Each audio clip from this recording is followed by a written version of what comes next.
the game is clear. He's a champ when all else disappears.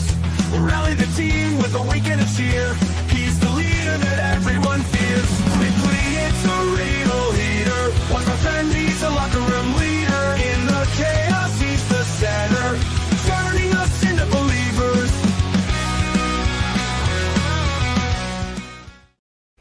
Ladies and gentlemen, it is Monday night. It is 7 p.m. and that means it is time once again for the Locker Room Breakdown. This is our Raw perspective where we break down the goings-on of everything happening on Monday Night Raw. We review last week, we preview this week, and ladies and gentlemen, I cannot wait for tonight. But last week, the Mecca, Madison Square Garden, and the last time is now. John Cena's final appearance on Monday Night Raw took place last week from New York City. And as expected, John Cena opened the show as the Intercontinental Champion, ready to put the title on the line, ready to defend. He basked in the cheers. He reveled in it. And as he always does so humbly, he thanked us, the WWE Universe. He was looking for a fight. He got a challenge. Something we had been hearing for quite some time when Dirty Dom interrupted him, the former Intercontinental Champion, the man who lost the Intercontinental Championship to John just a week earlier in Boston. John said, hey, you want a rematch? Let's go. We can do this right now. Dom said no. To Dom's credit, he played up. You know, you had management on your side. You had the home field advantage the week before in Boston. If we're going to do this, we're doing this on my time. And we're going to do it in San Diego, California, my hometown, in front of my people, where I have the home field advantage. So we are now guaranteed that Intercontinental Championship match that we were hearing, Dom and John Cena in San Diego. I cannot wait for this match, ladies and gentlemen. This is a huge, huge rematch. Dom really be given the spotlight and the chance to really shine on one of the biggest stages of the year. At this point, however,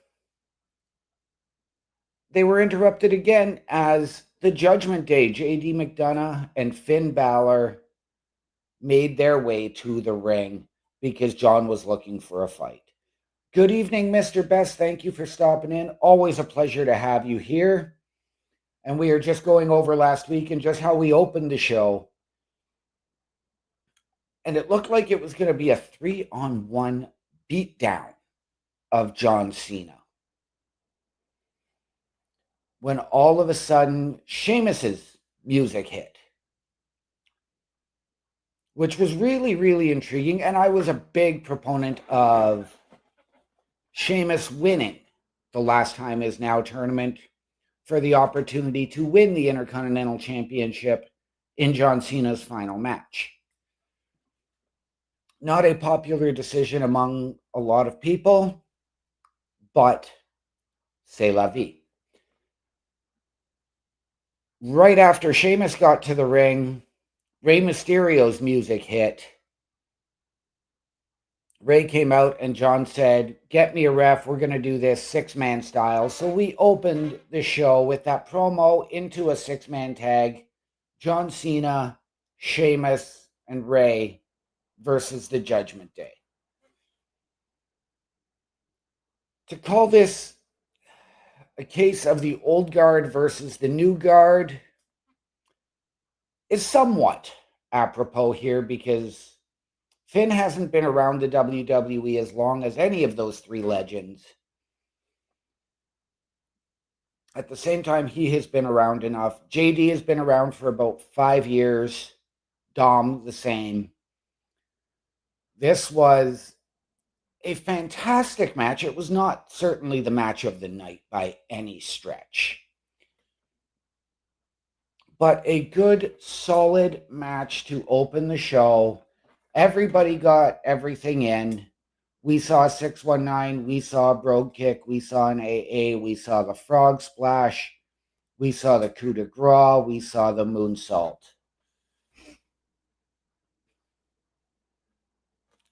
Is this really the way we wanted to have John Cena leave the Mecca and have his final match on Monday Night Raw? For me, that's a hard no. Did the Intercontinental Championship have to be on the line? No, but I would have loved to see a one-on-one match.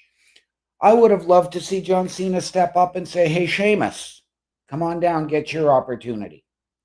We've had our wars. But you get what you get. And like I said, this was a solid match with Cena, Mysterio, and Sheamus winning.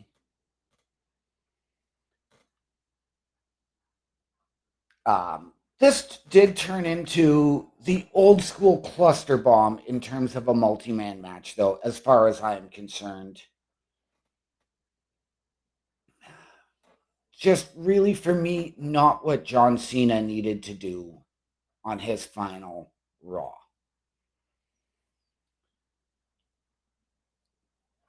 Afterwards, we did then see Paul Heyman in the back, addressing Adam Pearce, addressing Nick Aldis. Mr. Best, you're right. It was a fun match. And I'm not looking to dump on it. It was fun. It was a good, solid way to start the show. But Paul Heyman telling both Nick Aldis and Adam Pearce, who were there for the last time is now tournament, saying, if you thought my fourth pick in Drew McIntyre upset you, wait until you see my fifth pick, and we are going to get to that in just a little while. And Paul Heyman handed them a contract, and they both just shook their heads. Up next, another segment I really didn't need. Stephanie Vaquer was making her way to the ring for an interview to address the situation with Nikki Bella, and Nikki attacked her coming down the entranceway. Like, again, you gave Nikki Bella her token Intercontinental Championship match, which she lost, and Becky absolutely carried that match. Now we're going to do this same thing with Stephanie Vaquer and the Women's Championship. If we're going to do something with Nikki Bella, let's let her do something to her strengths, so to speak. You don't have to put her in a title match. You don't have to push her to the top. She is a Hall of Famer. We all know and we've all acknowledged she doesn't have... She's not up to full speed. She is not ready for this. Let her work with somebody that can work with her. I'm going to say this. Move her to NXT for a little bit, please. I do not need Nikki Bella and Stephanie Vaquer. Nikki did, of course, hold up the title, signifying the challenge, and that is yet another match we are going to get at Survivor Series. I would love to tell you, ladies and gentlemen, I am here for that match. I'm not. That is a match that could have waited. It could have happened tonight. It could have happened next Monday. I don't need that at Survivor Series. And I do hope that this is the match where Nikki decides to maybe hang it up. But we know Nikki's comments over the past week on social media. It's not likely.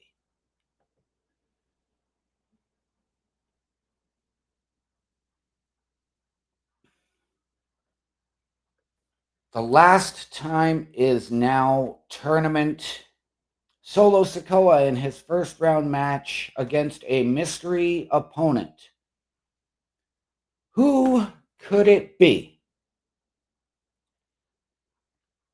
The previous Friday, we saw Matt Cardona, Zack Ryder. Last Monday,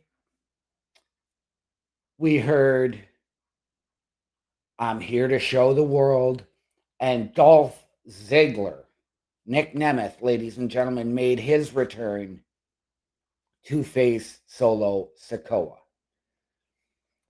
Everybody here at the Raw Patrol and the Turnbuckle Affiliation Program on for that show absolutely went nuts. We loved it.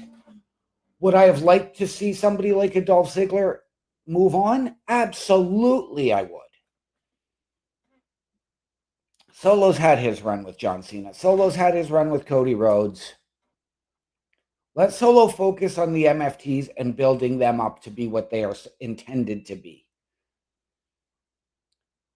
Let a Dolph Ziggler, let one of these mystery opponents move on.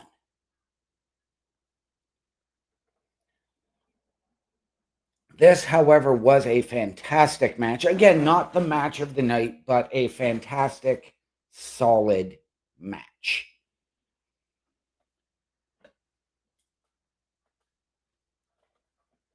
Ziggler did his usual, absolutely selling everything, got in his offense, showed his resilience, showed his grit, showed why he was the show off and why he would steal the show the same way he would steal your girlfriend. This was Dolph Ziggler at his absolute best.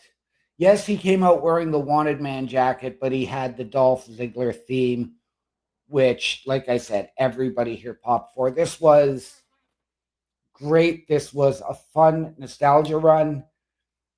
But I don't think that you needed to go there. I loved it because I'm a huge Dolph Ziggler, Nick Nemeth guy. But this, again, there were so many other credible competitors that could have stepped into that spot. I know that Ziggler and Cardona both have a long history with the WWE, and that was what it was for. And I don't get me wrong, because I am here for it. I'm hoping that we do get another surprise in this tournament.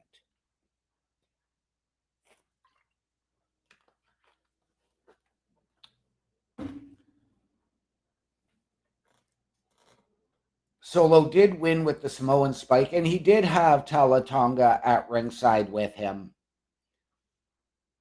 But I don't remember if it really affected the outcome. I'm just sort of checking my reports.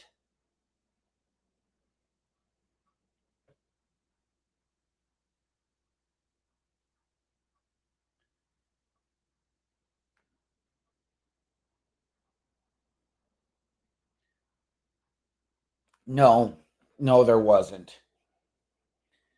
So good to see that we really started getting interference in this tournament this past Friday on SmackDown, and we will get into that another time.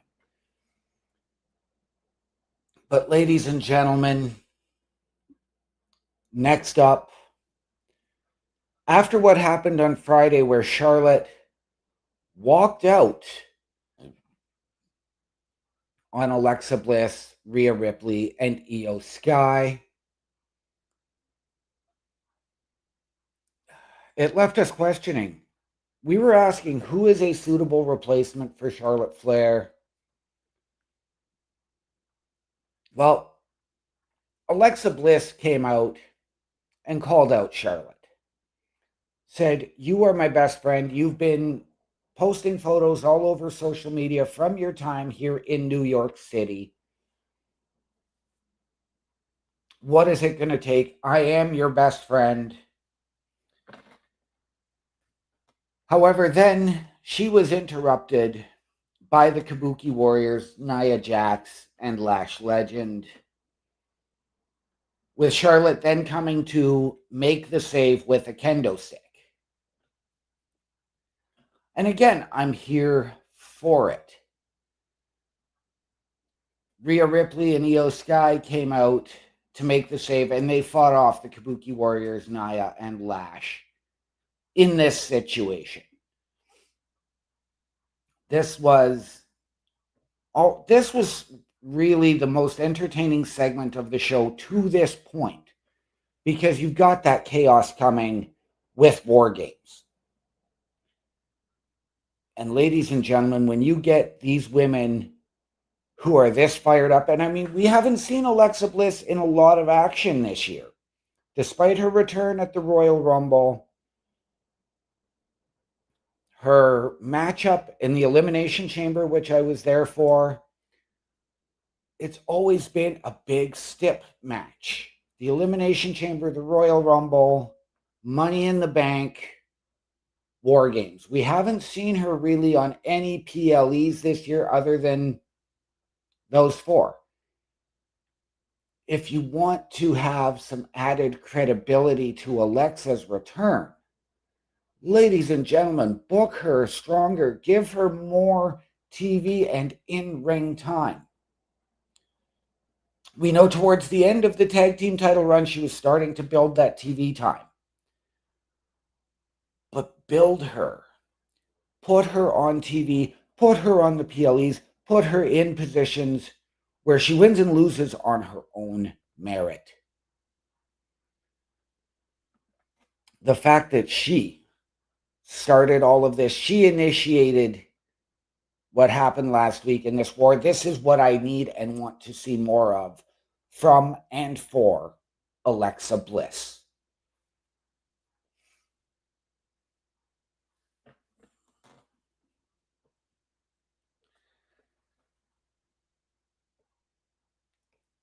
And then the surprise of the night, ladies and gentlemen. Something that I had pegged as our main event.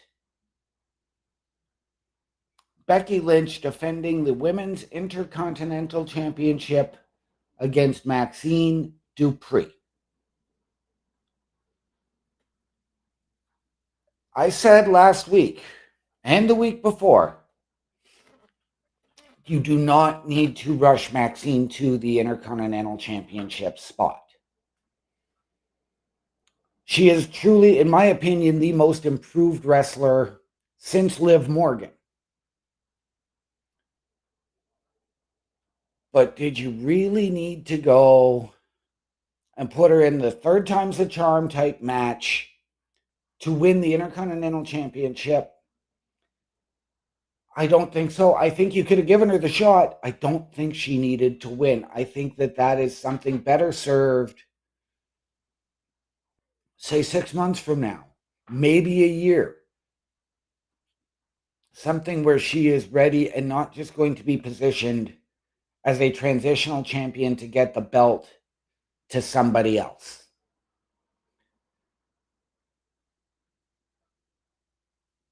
A fun match. A very, very fun match. I did quite enjoy it. We saw the rekindling of Becky Lynch and Jessica Carr as Becky got into Jessica's face, poking her, shoving her. Jessica Carr ripping the arm away. Not doing it to, try and force an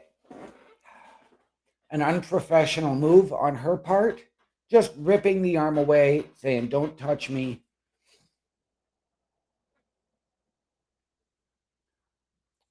Becky was again getting ready. Becky was trying to take off the turnbuckle pad. when we got the return for the first time since WrestlePalooza of AJ Lee. And I said, a while ago, AJ Lee Becky Lynch feud does not need the Intercontinental Championship at its center. And I'm really glad that we're not going that direction.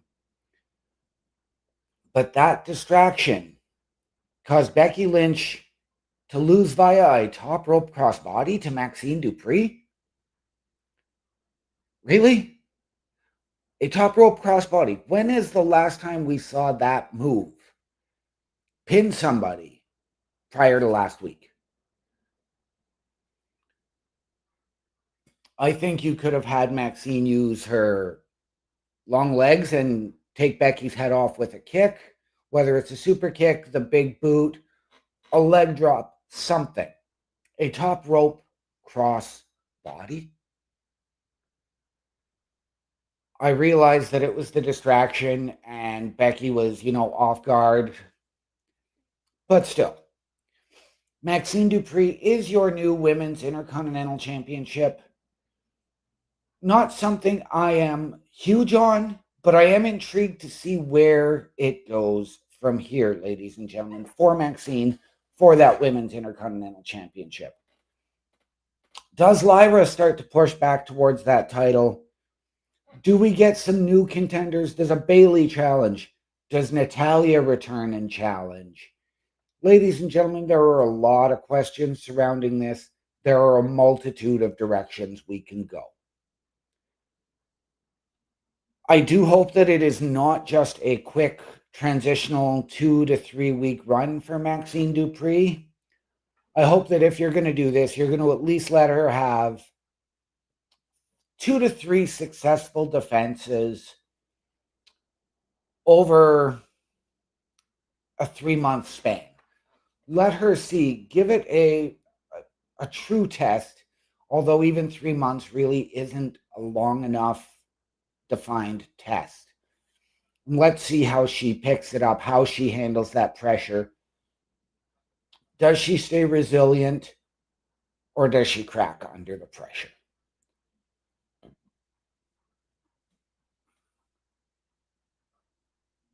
Ladies and gentlemen, this brings us to our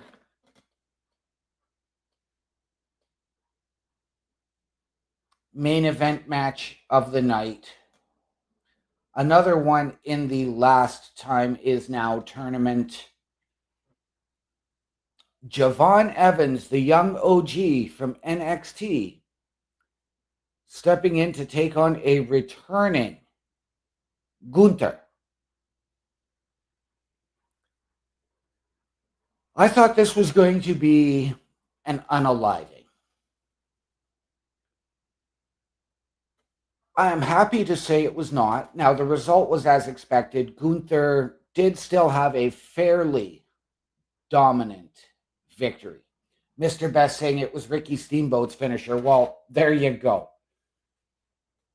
There you go, ladies and gentlemen. I rest my case. A crossbody off the top rope does not win matches, typically, in this day and age. Javon put up a hell of a fight and a hell of a match with Gunther, eating Gunther's chops, eating Gunther's offense, delivering his own style, his own flair, his own match as well. Gunther seemed to be caught off guard by the speed and the agility. But this was Gunther, the ring general, who did tap out young Javon Evans with the sleeper hold.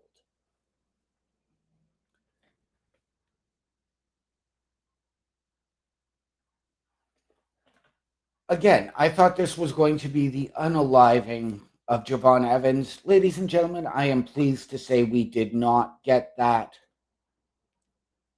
Now, the final segment of the night, which was supposed to be a War Games face-to-face for the men's team.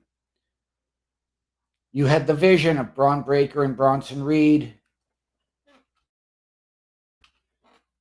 Logan Paul, and Drew McIntyre coming down to go face-to-face in a chance to talk smack with the Usos, CM Punk, and Cody Rhodes.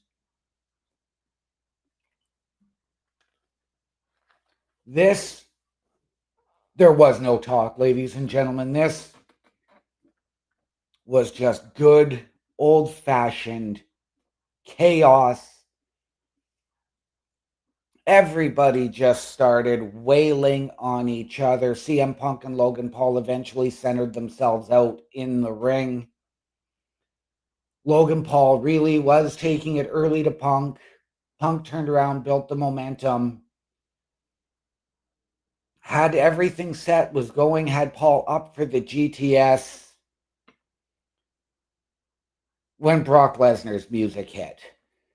Ladies and gentlemen, again, I have said it. I love Brock. I'm a fan. I don't need him for War Games. I don't need him to come back. I know he has that history. I know he fits the power that Bronson Reed and Braun are trying to envision. But I did not need Brock Lesnar returning for this. This really doesn't do anything for Brock and for his career. He doesn't need the War Games match. He doesn't need the vision. He doesn't need Paul Heyman. I know he is an attraction, and I'm a big fan of that. But again, ladies and gentlemen, I'm just tired of it. I've had discussions with multiple people over the years who are tired of a guy comes back, wrestles one match, disappears for 3 months, to come back, wrestle one match, disappear for 3 months. That's where I am at with Brock Lesnar. As much of a fan as I am of the guy. Right after that, Brock laid out Punk, Brock laid out Cody. Brock went to go and shake Paul Heyman's hand. When the tribal chief returned. This really wasn't a surprise, ladies and gentlemen. Everybody was anticipating Roman Reigns' return. But again, ladies and gentlemen, I realize that War Games is the bloodline match, and this year is no different. You're just going back to the original bloodline, before Solo, before Sammy. Roman with the Usos. Cody Rhodes replacing Sami Zayn from last year, and CM Punk.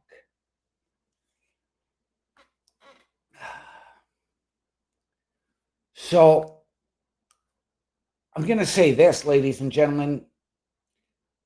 This one here really, really leaves me interested, because I think that this is now going to be the Vision dog walking this team. Because you've got Roman Reigns, who is going to want to be in charge.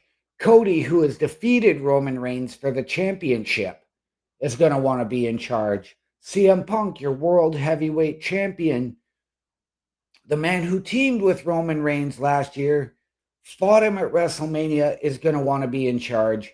And the Usos are going to fall in line. Who's really going to lead and guide this team, ladies and gentlemen? I really don't know.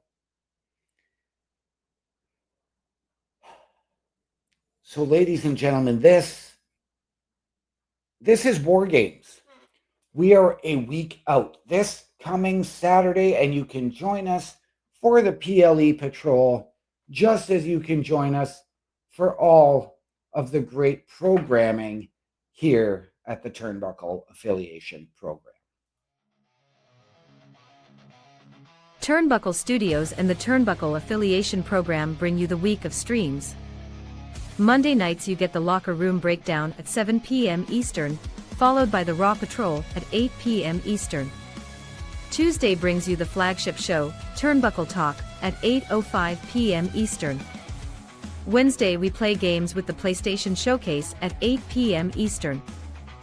Thursday we go TNA when we brace for Impact at 7:55 p.m. Eastern. Friday we secure all details as we answer the call for the SmackDown security detail at 8 p.m. Eastern. The weekend brings you Saturday Night Gaming at 8 p.m. Eastern. On Sundays be sure to catch the Chris Parrish podcast at 12:15 p.m. Eastern, followed by the Boar's Nest at 8 p.m. Eastern. Be part of the shows and join the chat every day. The Turnbuckle Studios store is open for you 24 hours a day, 7 days a week. Get the merch and represent the best from the shows you watch on a weekly basis. Multiple styles to choose from with over 10 products available. Don't get left out and pick up all your favorites today.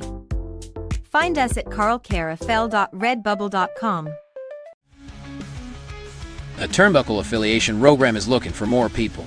If you have passion level for pro wrestling, sports, videos games, or something else, then Turnbuckle Studios is the place to be. If you have ever wanted to pursue content creation and want to join our team, then we would love to have you. Check out turnbucklestudios.org or contact us by email today because your future is now, and we want you to tap in.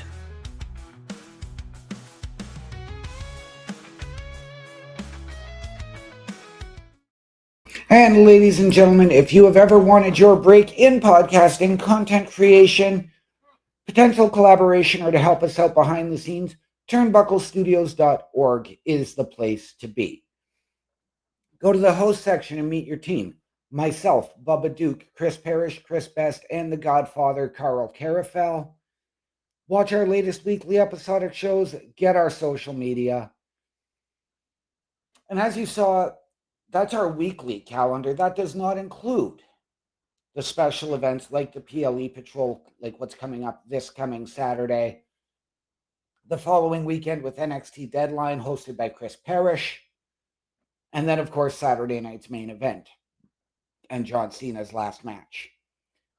Go to the shop section to go to carlcarafel.redbubble.com and buy all of your Turnbuckle Affiliation Program merch. All of those proceeds come back into our studios to give you a better viewing experience. And most importantly, hit the join button to send us an email.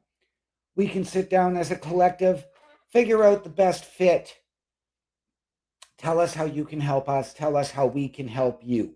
Ladies and gentlemen, turnbucklestudios.org, the hottest site on the internet. Do it, and do it now. On to tonight, ladies and gentlemen. This is going to be a very, very intriguing show, especially with War Games looming. We have an advantage match. But I digress. Roman Reigns is going to open the show. Now, I don't know if this is going to be just Roman, if it's going to be Roman and the Bloodline, or if it is going to be everybody involved on that team. There was a bit of a tense confrontation last Monday after Raw went off the air, where Punk told Roman, "You better not stab me in the back," and Roman said, no, I will face you like a man and stab you in the heart.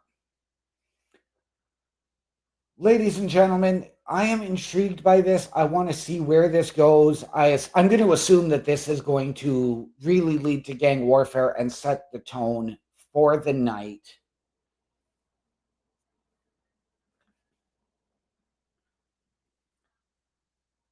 The Men's War Games Advantage match.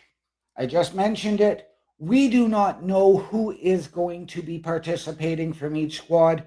Typically, these matches are one-on-one. Mr. Best, thank you for reminding me. Yes, Mr. Best program Saturday Night Gaming during the PLE Patrols over the next 3 weekends will be Saturday afternoon gaming with the time to be determined.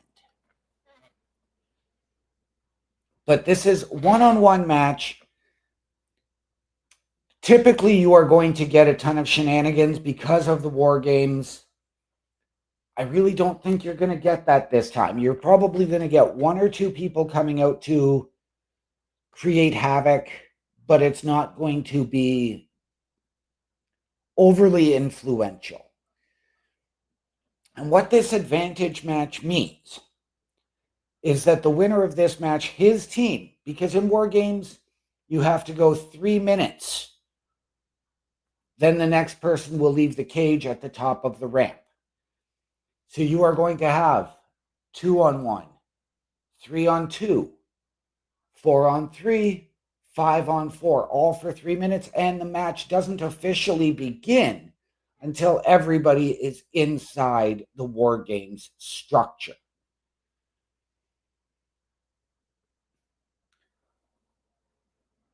We've touched on it all night. Yes, Mr. Best, you just heard me say 3 minutes.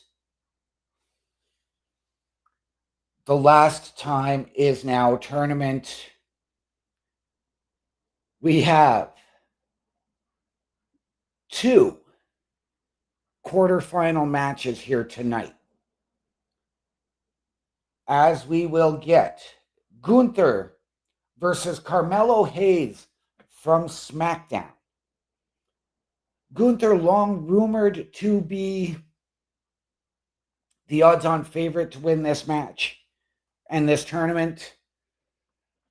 There are a lot of people, and don't get me wrong, I love Gunther, but he retired Goldberg this year. I don't need him to do John Cena's last match and be the guy to retire him as well. I think that is better saved for somebody like a Rusev or a young up-and-comer like a Carmelo Hayes. I am not going to go so far as to say this is an unaliving, because we all know what Melo can bring. Melo can deliver. Melo will deliver. I do think, however, that Gunther is going to win this match. This one is probably going to be even a little bit closer than what we had last week with Gunther and Javon Evans. I expect Melo to move a little bit faster, use his experience, use his main roster knowledge, use his NXT championship experience. We all know Gunther has all of those same qualities as well. But I think Melo is up here when it comes to Gunther, where Javon Evans was about here. As well, in the Last Time Is Now tournament, Solo Sikoa will go 1-on-1 with Penta. And again, ladies and gentlemen, I have said it, I think for a guy like Penta, this would absolutely be huge. Penta, for me, has been, since he's come to WWE, from being one of the most hyped to an enhancement talent with an entrance. I've said it before, I'll say it again, and I know some of it has to do with the stop-start booking for him. And that is beyond his control. So a chance to do this would be absolutely huge. Solo, like I said, he's had his thing with John Cena. He's had his thing with Cody. He doesn't need to go and do this. Give me Penta for the win in this one here. Becky Lynch is slated to appear after what we saw on SmackDown. To close SmackDown, ladies and gentlemen, the team of Rhea Ripley, Io Sky, Charlotte, and Alexa went out to the ring. Rhea again taking the lead, saying, "I'd like to introduce you to our 5th member." And as AJ Lee was making her way out, the 4 of them were blasted from behind by Nia, Lash, and the Kabuki Warriors. As AJ got to the ringside area, she was blindsided by Becky Lynch. And in that case, the heels did leave Rhea, Io, Charlotte, Alexa, and AJ laid out. So this is going to be Becky Lynch addressing that, addressing her status, and what's she going to do with what she did. because it was never made official that she was on the War Games team. But ladies and gentlemen, I am going to 100% guess that that is exactly what she is going to do tonight. And I think that this is going to lead to absolute chaos. Again, we do not have the Women's War Games Championship or Women's War Games Advantage match yet tonight, and I assume we're going to get that this coming Friday on SmackDown. But I would be intrigued to see if this develops into something more. Does Becky address Jessica Carr? Does Becky address Maxine Dupree taking the Intercontinental Championship? I'm sure all of those things are going to play a factor in this.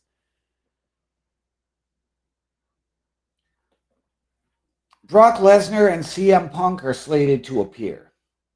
Both legitimate Paul Heyman guys. Both guys who were managed by Heyman. Both guys who were managed by Heyman at the same time at one point in their careers.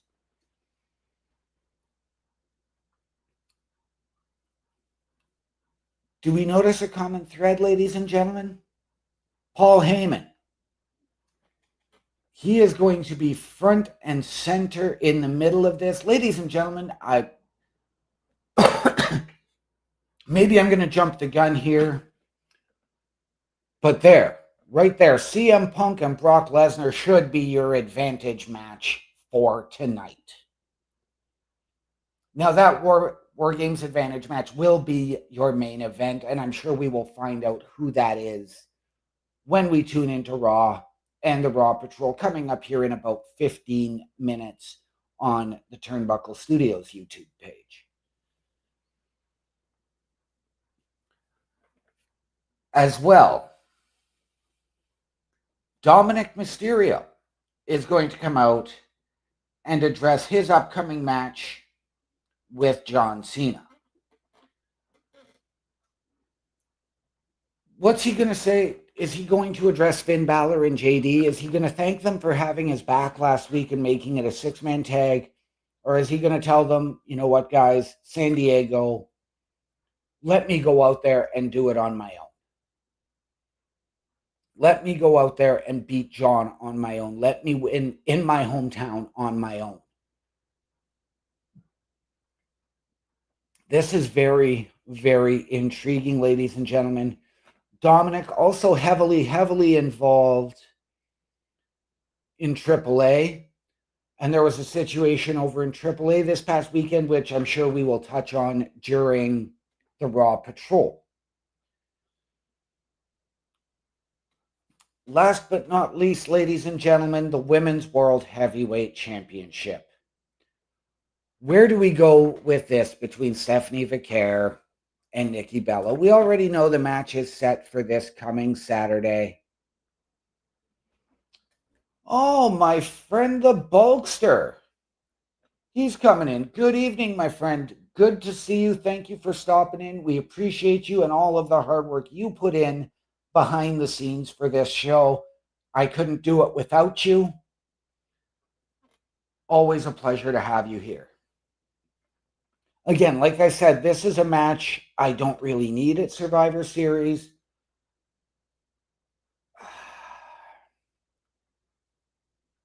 I really don't need this segment tonight. If you're going to do anything, maybe make it a backstage interview. Even do it, with them in two separate rooms with the mic being interviewed by the commentary. That is really all I need for that. I don't need it eating up a ton of Monday Night Raw. With that being said, ladies and gentlemen, the time once again has come. And ladies and gentlemen, if you are looking for me on the socials, you can find me at my Linktree, linktr.ee/OMD show. From all of us here at the Locker Room Breakdown and the Turnbuckle Affiliation Program, please remember the world is better with you in it. From all of us here, to all of you out there, wherever you are, good night, Good luck. I'm out. In